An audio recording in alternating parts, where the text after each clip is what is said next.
എന്ന് പറഞ്ഞ് ഞങ്ങൾ അവിടെ പോയി പാവങ്ങളെ തിരഞ്ഞുപിടിച്ച് ഹിന്ദുക്കളെ തിരഞ്ഞുപിടിച്ച് ചെയ്യുന്നു എന്ന് പറയുന്നു.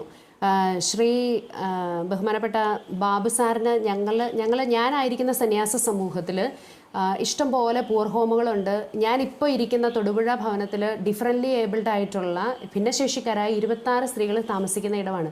നിങ്ങൾക്ക് ഇവിടെ വരാം. ഇവിടെ എത്ര തരത്തിലുള്ള ഏത് മതവിഭാഗത്തിൽപ്പെട്ട ആൾക്കാരുണ്ട് എന്നുള്ളത് നിങ്ങൾക്ക് പരിശോധിക്കാവുന്നതാണ്.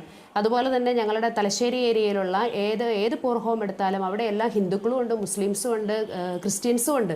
ഇത് ആരുടെ കുഴപ്പമാണ് എന്ന് ചോദിച്ചാൽ ഞങ്ങൾ ആരെയും ഹിന്ദുക്കളെയും ക്രിസ്ത്യാനികളെയും മാത്രം തെരഞ്ഞുപിടിച്ച് അല്ലെങ്കിൽ മുസ്ലിങ്ങളില്ലാത്തോടെ നോക്കി അങ്ങനെയൊന്നും അല്ല. അതിനകത്തെ മനുഷ്യത്വം മാത്രമേ ഞങ്ങൾ പരിഗണിക്കാറുള്ളൂ. ഇനി നിങ്ങൾ എന്തുമാത്രം ആരോപണം ഞങ്ങൾക്കെതിരെ വേണമെങ്കിലും നിങ്ങൾ ഉന്നയിച്ചോളൂ, അതിനകത്തെല്ലാം ഞങ്ങൾക്ക് സന്തോഷമുള്ളൂ, ഒരു പ്രശ്നവും ഇല്ല.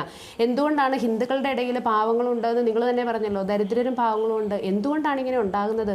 അത് ഹിന്ദുക്കളുടെ ഇടയിൽ മാത്രമല്ല, നമ്മളുടെ ഇന്ത്യ മഹാരാജ്യത്ത് എന്തുകൊണ്ടാണ് ഇങ്ങനെ പലതരത്തിലുള്ള പാർശ്വവൽക്കരിക്കപ്പെട്ടിട്ടുള്ള മനുഷ്യരുണ്ടാകുന്നത്? ബാക്കിയുള്ളവർക്ക് അവരെക്കുറിച്ച് കരുതലില്ലാതെ പോകുമ്പോഴും അതുപോലെ തന്നെ രാജ്യത്തെ ഭരണകൂടം ഇതുപോലെ തന്നെ താഴേക്കിടയിലുള്ളവർക്ക് അല്ലെങ്കിൽ മാർജിനലൈസ്ഡ് ആയിട്ടുള്ള ആൾക്കാർക്ക് വേണ്ടിയിട്ടുള്ള നിയമങ്ങൾ കൃത്യമായിട്ട് നടപ്പിലാകാതെ വരുമ്പോഴാണ് ഈ പെൺകുട്ടികളെ എന്തുകൊണ്ടാണ് കൊണ്ടുപോകേണ്ടി വന്നത്? അവർക്ക് അവരുടെ ഉപജീവനത്തിനുള്ളൊരു മാർഗം വേണമായിരുന്നു. അത് ഞങ്ങൾ ട്രെയിനിലാണ് കൊണ്ടുപോയത്, അല്ലാണ്ട് ഭൂഗർഭത്തിൻ്റെ അടിയിൽ കൂടെ തുരങ്കം ഉണ്ടാക്കിയിട്ട് അതിലേ അല്ല ഈ 2 പെൺപിള്ളേരെ കൊണ്ടുപോയത്. പിന്നെ കുട്ടികളുടെ മൊഴി നിങ്ങൾക്ക് ആർക്ക് വേണേലും മാറ്റിക്കാമെന്ന് പറയുന്നത് അത് എന്തടിസ്ഥാനത്തിലാണ് അങ്ങനെ പറയുന്നത്? ഇവർ കുട്ടികളല്ല, ഇവർ 19 വയസ്സും 22 വയസ്സിനും ഒക്കെ ഇടയ്ക്ക് പ്രായമുള്ള സ്ത്രീകളാണ്. അവരെ ആര് നിർബന്ധിച്ച് മതം മാറ്റിക്കുന്നു എന്നാണ് നിങ്ങൾ പറയുന്നത്? അതുപോലെ തന്നെ അവർ ബജറംഗദൾ പ്രവർത്തകർ മതം മാറ്റുന്നു അല്ലെങ്കിൽ അവർ ഭീഷണിപ്പെടുത്തുന്നു എന്ന് പറയുന്നത് അത് സത്യമായി സംഭവിച്ചു. അതിനുശേഷം അവർ സേഫ് ആയിട്ടുള്ള ഒരിടത്ത് വന്ന് നിന്നിട്ട് അവർ തന്നെ പറയുവാണ്, ആ കന്യാസ്ത്രീമാരെ വെറുതെ വിടൂ, ഞങ്ങളുടെ സമ്മതത്തോട് കൂടിയിട്ടാണ്, കാർന്നോമാരുടെ സമ്മതത്തോട് കൂടിയിട്ടാണ്, ഞങ്ങളുടെ റിലേറ്റീവ് ഒരാൾ കൂടെ ഉണ്ടായിരുന്നു.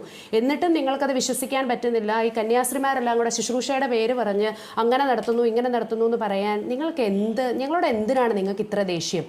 ഞങ്ങൾക്ക് ഒരു ഹിന്ദു മതവിഭാഗത്തിൽപ്പെട്ട ഓരോരുത്തരോടും ഞങ്ങൾക്ക് ആർക്കും ഒരു ദേഷ്യമില്ല. ഈ പറയുന്ന ബാബു സാറിനെ ഞങ്ങളുടെ സിസ്റ്റേഴ്സ് ഓഫ് ദ ഡെസ്റ്റിറ്റ്യൂട്ടിന്റെ ഏത് കോൺഗ്രിഗേഷൻ ഏത് ഭവനത്തിൽ ചെന്നാലും കാണാൻ നിങ്ങൾക്ക് പറ്റും. ഏത് മതവിഭാഗത്തിൽപ്പെട്ട ആൾക്കാരാണെന്ന് ഞങ്ങൾ ആരെയും നോക്കാറില്ല.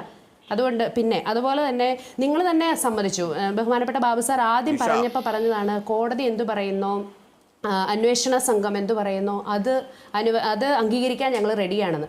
എന്നിട്ട് ഇദ്ദേഹം പറഞ്ഞതാക്കാണ് തൃശ്ശൂർ സിസ്റ്റേഴ്സിനെതിരെ നടന്ന കേസിൽ അവർ സർക്കാർ ഒത്തുകളിച്ചിട്ട് കന്യാസ്ത്രീമാർ അതിനകത്ത് നിന്ന് രക്ഷപ്പെട്ടുന്നു. അതെന്ത് തരത്തിലുള്ള ഒരു വർത്തമാനമാണ് പറയുന്നത്?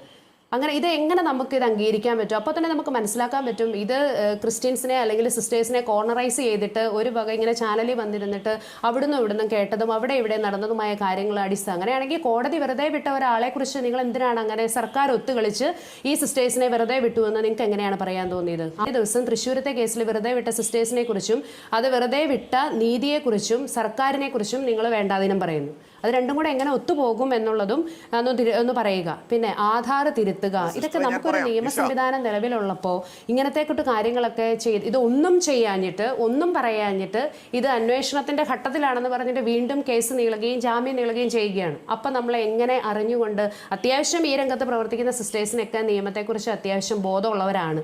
അപ്പോൾ അതുകൊണ്ട് അവരാരും അങ്ങനെ കൈവിട്ട കളിക്ക് ഇങ്ങനെ താമസിക്കുന്ന ഇടത്തെ നിയമത്തെക്കുറിച്ച് ബോധമില്ലാത്തവരൊന്നും അല്ല അവർ. 38 വർഷമായിട്ട് ആ സന്യാസ സമൂഹം അവിടെ ശുശ്രൂഷ ചെയ്യുന്നവർ. ഞാൻ ശുശ്രൂഷ എന്ന വാക്ക് തന്നെ ഉപയോഗിക്കും.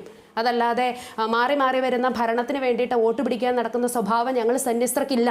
നിങ്ങൾ ഭരണത്തിലിരിക്കുമ്പോൾ ഒരു രീതിയും ഭരണം മാറുമ്പോൾ വേറൊരു രീതിയും പ്രവർത്തിക്കുന്നത് ഏത് രാഷ്ട്രീയക്കാരോടാണെങ്കിലും, ഞാനിപ്പോൾ ഇദ്ദേഹത്തോട് മാത്രമായിട്ടല്ല പറയുന്നത്, ഏത് രാഷ്ട്രീയ പാർട്ടിക്കും ഒരു ശൈലി കാണുന്നുണ്ട്. ഞങ്ങളൊക്കെ സമർപ്പിതരാണെങ്കിലും ഈ കാലഘട്ടത്തിൻ്റെ കാര്യങ്ങളും അവിടെ നടക്കുന്ന കാര്യങ്ങളെക്കുറിച്ചൊക്കെ കൃത്യമായ വീക്ഷണമുള്ളവരും കൃത്യമായ ഞങ്ങൾ വിലയിരുത്തുന്നവരുമാണ്. ഒരു ബോധമില്ലാതെ അല്ല ഇവിടെ കയറി വന്നിരിക്കുന്നത്.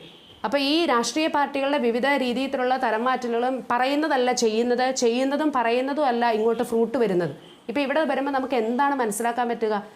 ആഭ്യന്തരമന്ത്രി പറഞ്ഞ് ഉറപ്പ് തന്ന കാര്യമല്ല ഇന്ന് കോടതിയിൽ സംഭവിച്ചത്.